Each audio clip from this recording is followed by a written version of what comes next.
Chapter 2. Krishna speaks the light within.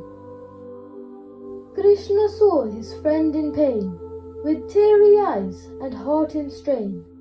He smiled so calm, his voice was kind. Dear Arjun, peace begins in mind. You grieve for those you should not mourn, for every soul is ever born. The body fades, but not the soul. It travels on, it stays whole. You speak of right, yet choose to hide. Your duty calls, with me as guide. To fight for truth is not a sin, but where your courage must begin. Be steady like a flame at rest. Do your work and do your best. Don't chase reward or fear the fall. Just do your part and give your all. Wise ones see with eyes so clear that death and birth aren't things to fear.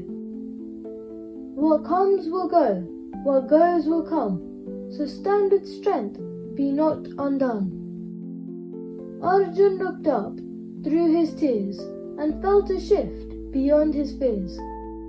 Though war was near and night was long, he now had heart to face the wrong. Don't forget to like my video and subscribe to stay updated. Krishna Stories!